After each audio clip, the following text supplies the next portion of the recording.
Once the first white man stepped onto the North American shores, the American Indian people were thrown into a struggle for their very survival.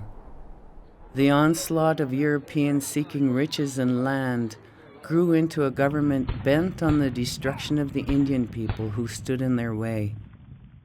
Through it all, our people sought to preserve the ways of our grandfathers and grandmothers. And although they were ruthlessly pursued and oppressed, ours was the ultimate triumph. The triumph of the native spirit.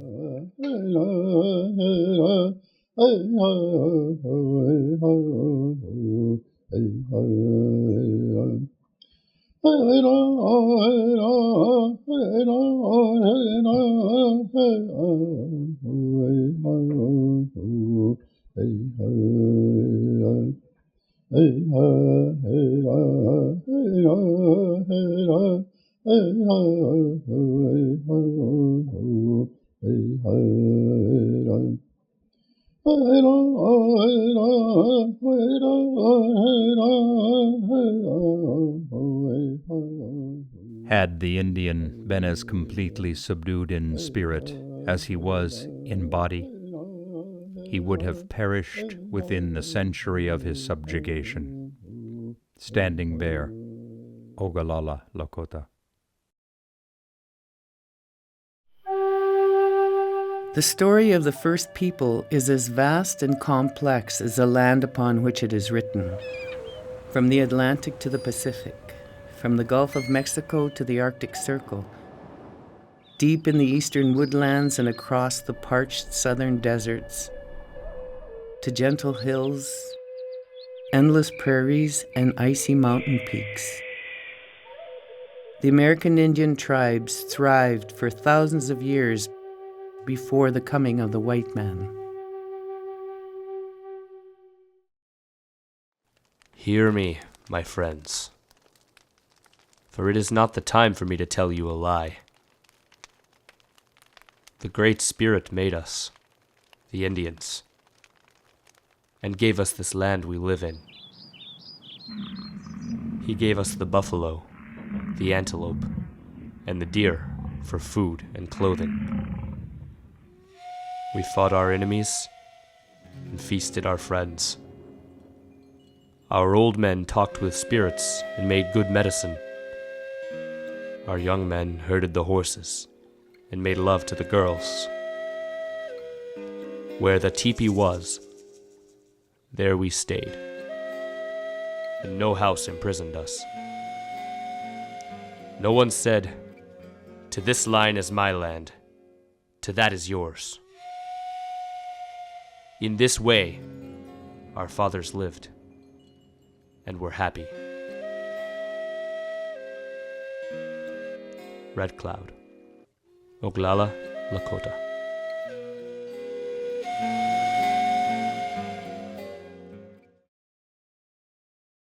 Many eastern tribes felt the devastating effects of the Europeans' arrival almost immediately. The white man brought diseases which swept like a poisonous wave across the country. Many tribes were decimated by the new diseases.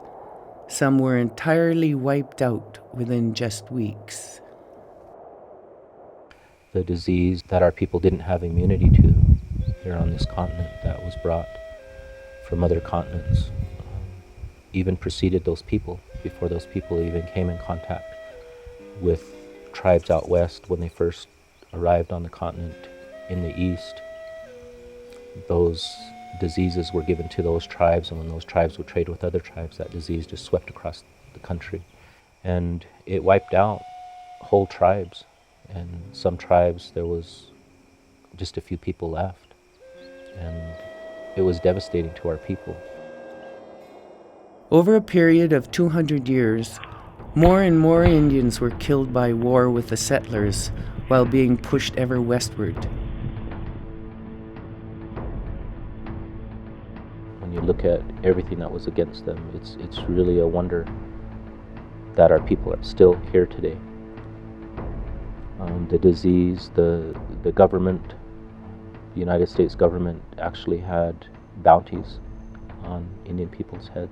You know, there were governmental policies later that tried to get rid of us or take our land from us.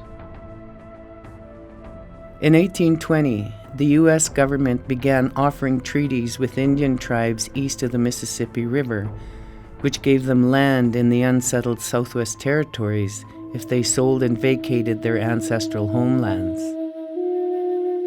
This resulted in an estimated 100,000 American Indians leaving the United States territories and migrating in arduous journeys across the Mississippi River to what was then called Indian Territory.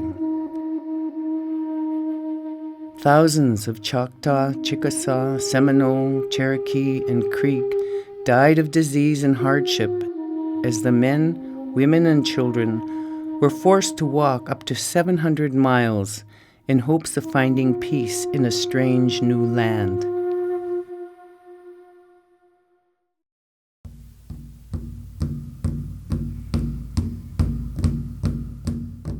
The final battleground between America's native people and the invading adversaries took place in the land of the American West.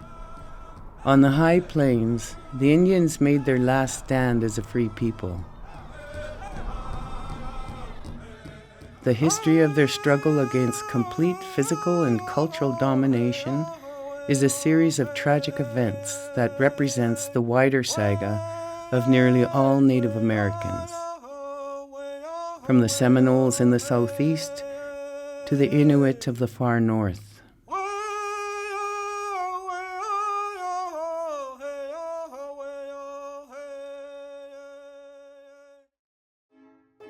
In the mid-1800s, settlers had begun to swarm into the western Indian territories, and the U.S. Army trained special troops whose sole purpose was to terrorize the remaining free Indian population into submission and to force the surrender of their lands.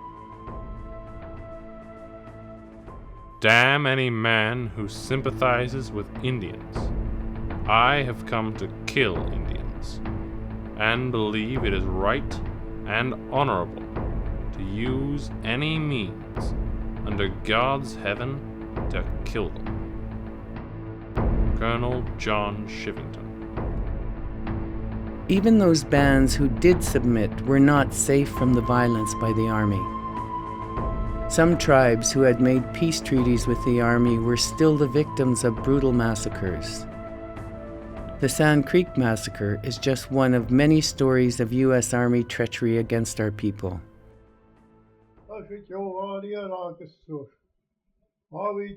Two Cheyenne chiefs, Black Kettle and White Antelope, signed a peace treaty with the U.S. Army in hopes that they could protect their bands from the continuous wars. They were assured that they no longer had anything to fear from the U.S. Army. But on a bitterly cold November morning in 1864, Colonel Shivington's troops appeared at dawn at Black Kettle's and White Antelope's camp at Sand Creek, Colorado, as the families lie in their teepees, secure in the knowledge that they were under the white flag of peace from the U.S. Army.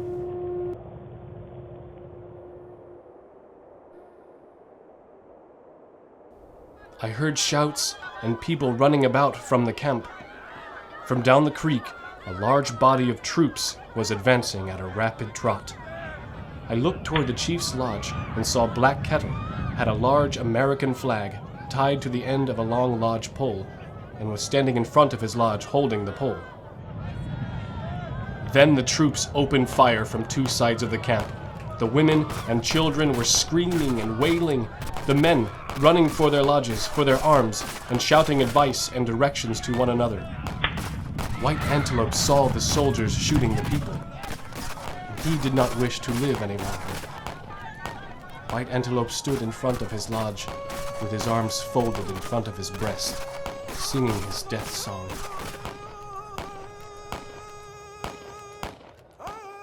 Wearing the peace medal he had received from President Lincoln, White Antelope was shot dead as he stood before his lodge, watching, heartbroken, as more than 150 Cheyenne and Arapaho, mostly women and children, were butchered before his eyes, their bodies mutilated. They finally withdrew about 5 o'clock. As they retired down the creek, they killed all the wounded they could find. Many who had lost their wives, husbands, and children or friends went back down the creek and crept over the battleground, over the naked and mutilated bodies of the dead. Few were found alive. The soldiers had done their work thoroughly. George Bent, Southern Cheyenne.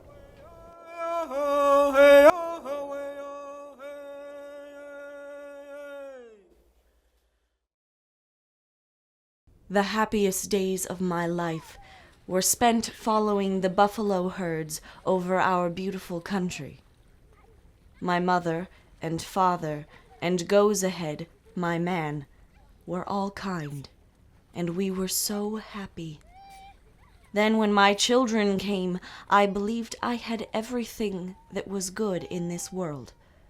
There were always so many, many buffalo, plenty of good fat meat for everybody.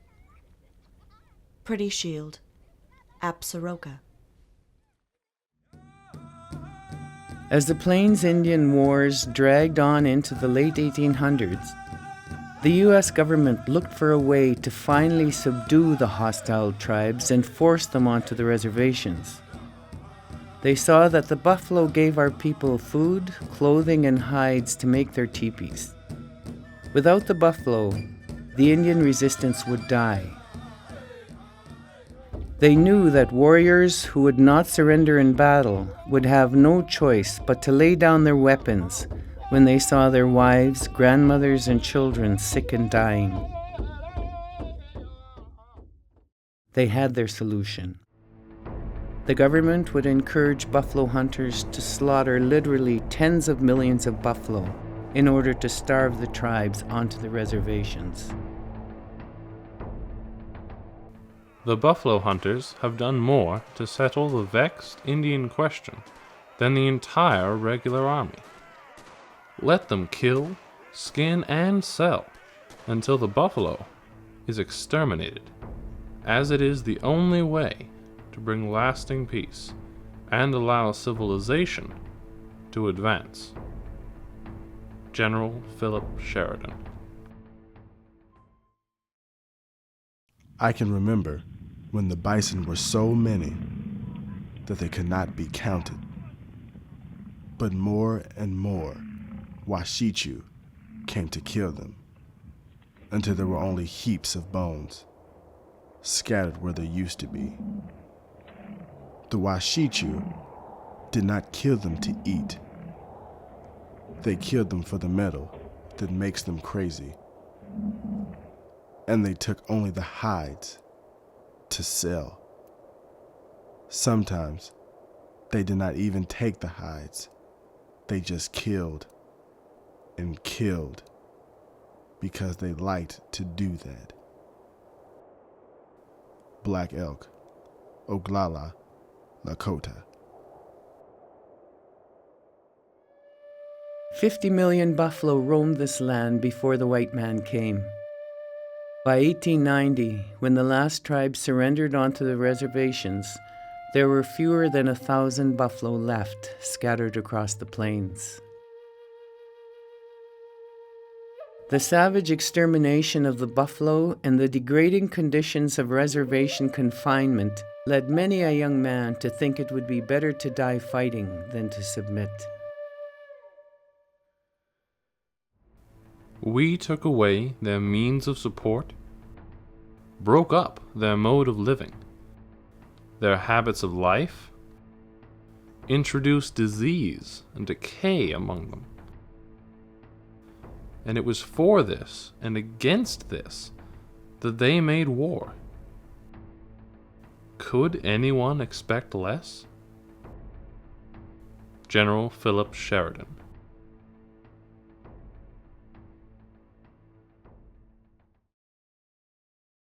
But our warriors faced a seemingly unending number of soldiers who were equipped with weapons of unimaginable killing power.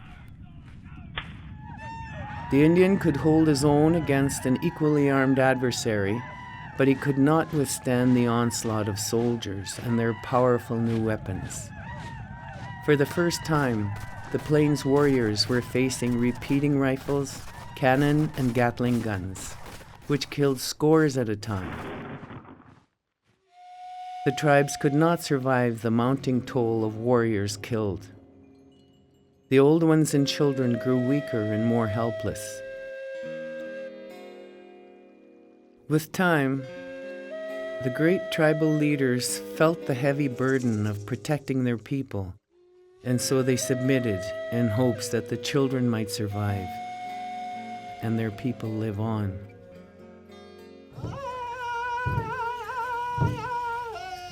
The people were desperate from starvation.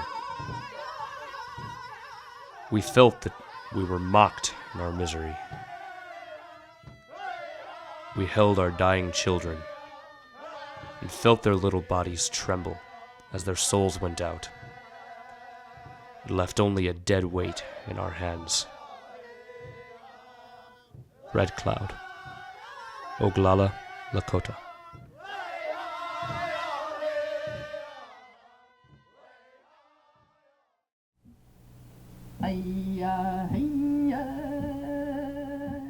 A nation is not conquered until the hearts of its women are on the ground.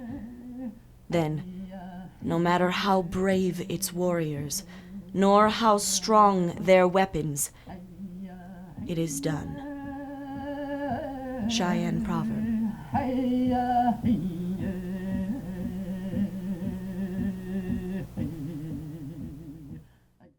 Not satisfied with the confinement of the Indians on the reservations, the government sought to forcibly destroy the culture of our ancestors. Various laws prohibited the performance of all traditional spiritual ceremonies or any cultural expressions, in hopes that the Indians would abandon those ways to become second-class members of a white society. Under this yoke of oppression, the ways of the grandfathers and grandmothers were in peril of being lost forever. You know, our ceremonies, our songs and our prayers is about life. It's about how sacred things are and trying to live a beautiful, sacred way of life.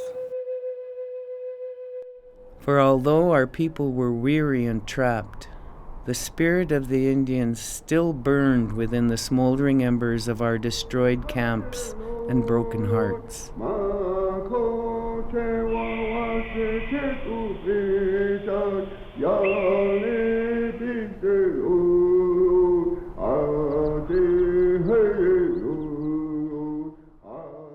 I am 91 years of age now.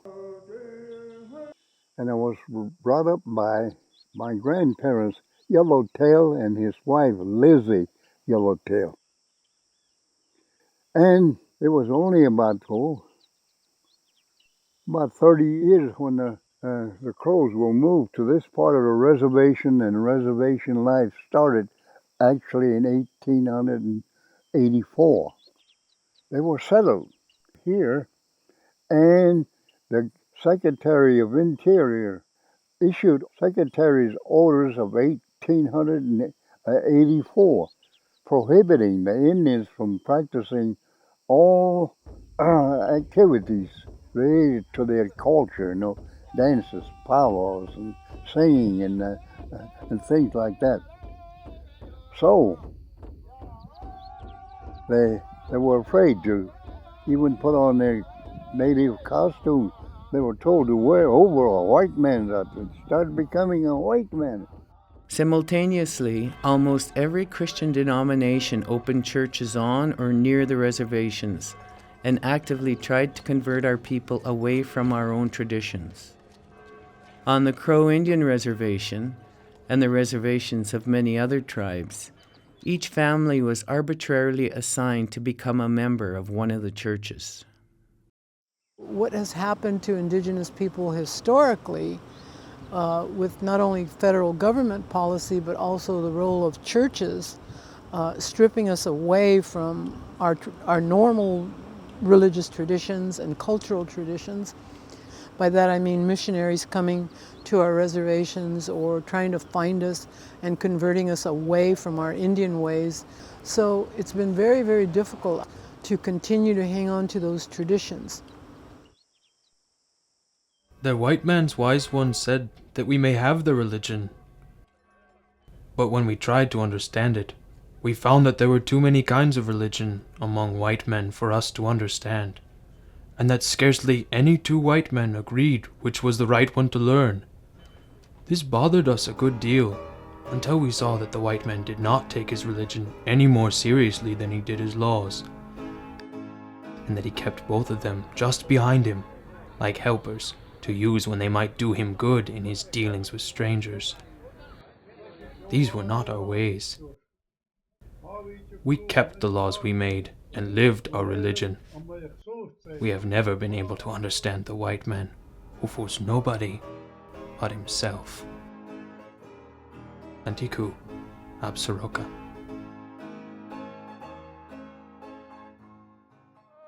The wrenching cultural transition into a new and bewildering world of reservation life put the spiritual heritage of the Plains tribes in peril. Their intentions were to help the Indian people to become more a part of the melting pot of America. And so they wanted to teach Indian children not to speak the language, to not be a part of the ceremonies, to turn away from all of these things so that they could become a part of the rest of American society. And it was real detrimental to our people because that's who they were and that's what they were. And by teaching them that those things weren't good, it was basically telling them that they weren't good. And so it was real devastating to our people. Yet many men and women of the pivotal first 2 generations of reservation life held fast to the spiritual legacy of our ancestors. Many old great warriors who participated in the Plains Wars were now living on the reservations, but still secretly practiced the traditional spiritual ways. With this sacred pipe, you will walk upon the earth. Every step that is taken upon her should be as a prayer. All the things of the universe are joined to you who smoke the pipe. All send their voices to Wakantanka, the Great Spirit.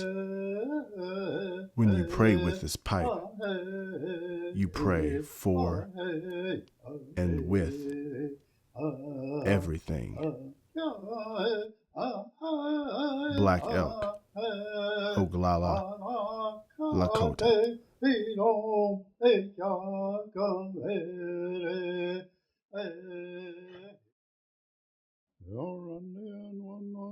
We participate in the Sweat Lodge ceremony throughout the year to prepare ourselves for the Sundance.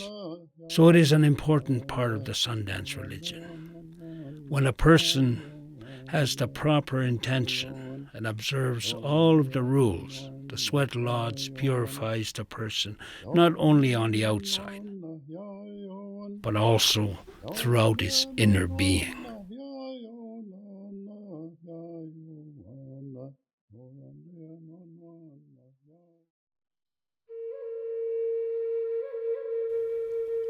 Perhaps the most important reason for lamenting is that it helps us to realize our oneness with all things, to know that all things are our relatives. And then, in behalf of all things, we pray to Wakantanka that he may give us knowledge of him, who is the source of all things, yet greater than all things. Black Elk, Oglala, Lakota.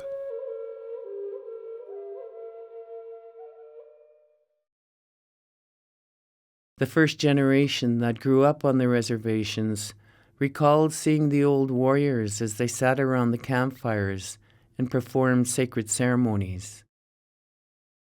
Those old ones made profound impressions upon the young children. When they danced in the warrior's way, and then gave their war whoops and shot their rifles into the air, we children were certain that we had seen the end of our days, and whoosh, did we run for cover. We would hide under the blankets or behind something and just peek out to see those tremendous leaders until another shot came out and we dove for cover again.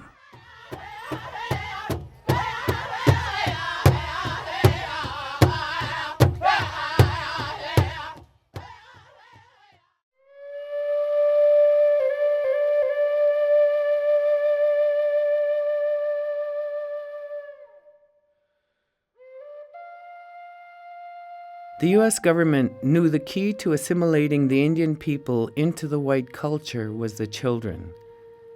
Even when confined to reservations, the government saw that young American Indians were still greatly influenced by their traditional elders. So they literally ripped the children from the arms of their mothers in hopes of breaking the children's attachment to their heritage, language, and way of life. The Secretary of Interior's order of detribalizing the Indian people and make them into white men as soon as possible. Unilateral assimilation process. And one of the first things they want to do is establish a school, a boarding school. And the boarding school was set up there about 1890, I think, in Crow Agency. Boys' dormitory, girls' dormitory, and dining room and classrooms, other facilities right at Crow Agency. And the Crow children were required to be taken to that boarding school and left there.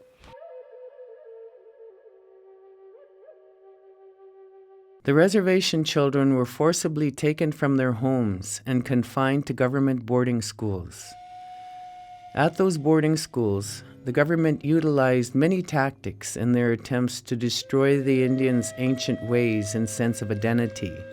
In 1879, the founder of the Carlisle Indian Boarding School, Richard Henry Pratt, explained that the school's purpose was to kill the Indian and save the man.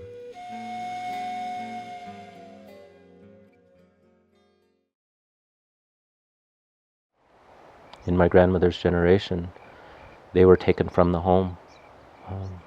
And if the parents didn't send their kids to school, they were arrested. And the police would actually come out to the homes and take the kids from their homes and take them to the boarding school. Yellowtail was just 5 years old. His little old grandmother, Bear stays by the side of the water. That's her name. Got her little teepee, and her horses took off and went to the Wolf Mountains where they would hide all summer. But the police found out about it, and they probably somebody told them they're up there. They would come there. Where is the boy? Oh, so he's going someplace with his grandma. But they have ways finding out. So they found out that he and his grandma were out in the Wolf Mountains. So they went up there, looked for them, found them, and found them. And his dad, Yellowtail, kind of followed the police, And then when they found him, he was right there. He caught up with it. So they took that little boy away. The rope. So one of them was going to put him on his back of his saddle and take him clear to Crow, Wolf Mountains over there, about 30 miles. Says, wait a minute. Father said, look, He's just a baby yet. I said, I'll take him. I'll take him tomorrow. So, all right. They decided to let him, so I'll bring him in. So the next morning, well, they took him to Crow. The children were forced to give up their traditional clothing and come to school in the white man's cast-off clothes. The government wanted to break their sense of pride in their traditional ways. The Indian children were told that their clothing and hairstyles were unclean and inappropriate. The boys were particularly humiliated when their long hair and braids were scorned and quickly cut off. Our first resentment was in having our hair cut. It has ever been the custom of Lakota men to wear long hair. On first hearing the rule, some of the older boys talked of resisting, but realizing the uselessness of doing so, submitted. But after being shorn, we felt strange and uncomfortable. Standing bare, Ogallala, Lakota. The boarding school at Crow Agency was a mean place, and they were harsh people. They were mean. So it was a terrible place for these kids to go to school there. Chief Medicine Crow took a little boy to school there and left him there, and he was mistreated, and I think they killed him. Died there. A lot of them died mysteriously there. I think they were punished so hard they got sick, killed. And during the day, part of the day they have to work hard. They had a farm there, that milk house, chickens, and raised garden. They put these kids to work, slave labor, child slave labor. So the government employees around there have fresh eggs, fresh food, and butcher hogs and cattle, take care of the horses. They were slaves over there. They'd punish these kids if they speak in the Crow language, make them chew a strong soap. And they're not supposed to play Indian games at all. In other words, just forbidden to carry on their native cultural ways. Try to tell them, he said, that's no good, that's bad. On the reservations, the white man did all they could to make our people turn away from our way of life, our dress, our dances, our language, and even our way of speaking to the Great Spirit. But the spirit of our elders was strong, and their influence with the reservation youth kept our spiritual traditions alive.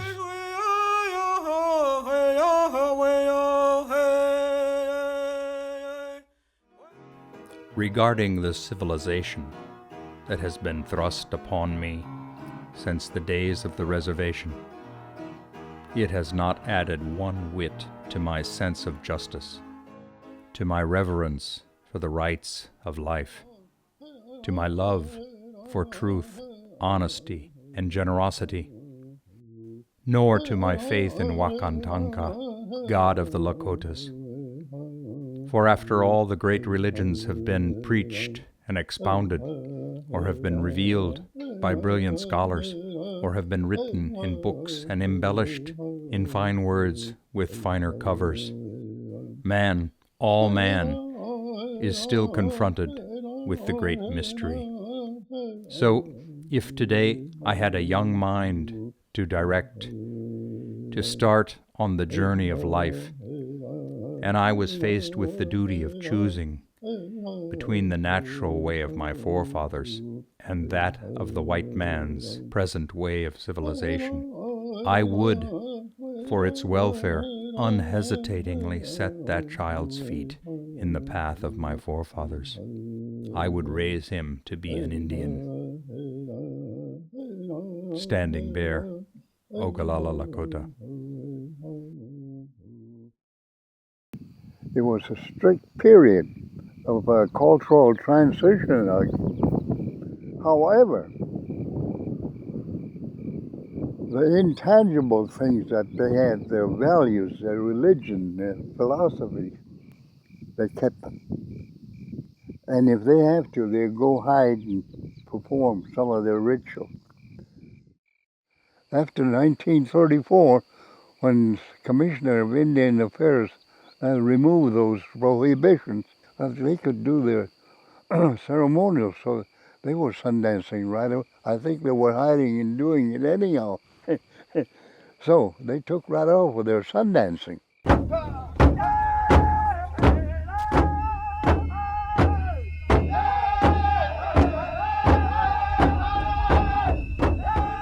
Every tribe there is a ceremony that is being held for each season, so that it doesn't mean that just one tribe is carrying all the load for all the people. So everyone has a time when they're praying for the world in general. While many pre-reservation spiritual practices were lost, the essentials of the Sundance religion were preserved by the first generation raised on the reservations. Because of their enduring faith in the ways of the people, the Sundance Way continues to be the center of spiritual life for many Plains Indians to this day.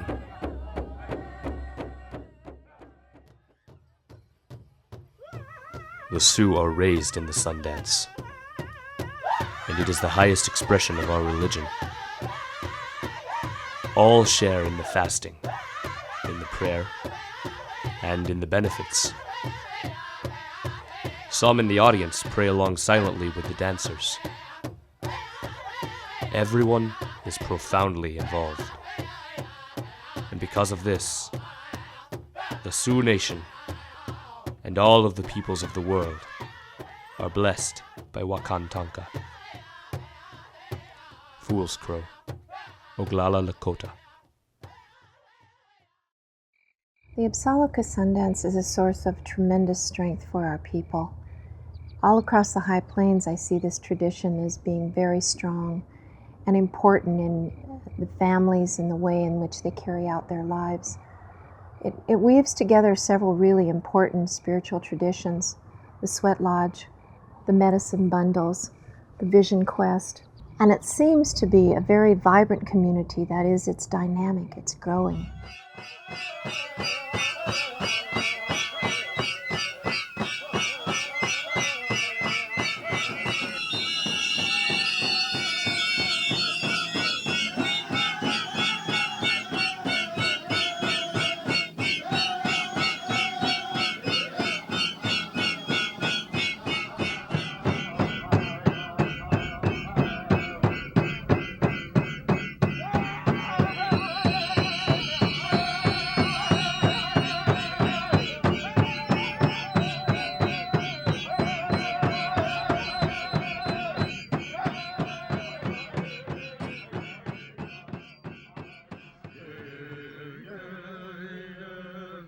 Several men and women of the first generation born on reservations wrote about their sense of obligation to preserve the sacred wisdom of the people.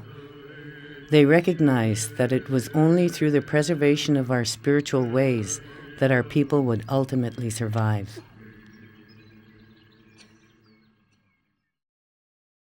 If our children today, if they can realize that these things are good and that they're from the Creator, and that we can be a part of American society but still hold on to our values and still hold on to our teachings, I think that's something that I would try to get across to the children. Never forget the old tribal ways. Use them. And they're doing it now. So you'll see the little kids all dressed up, dancing, parading on horses, going back to the Indian way, enjoy themselves. So they're doing it. And I'm glad to see that, but they're hanging on.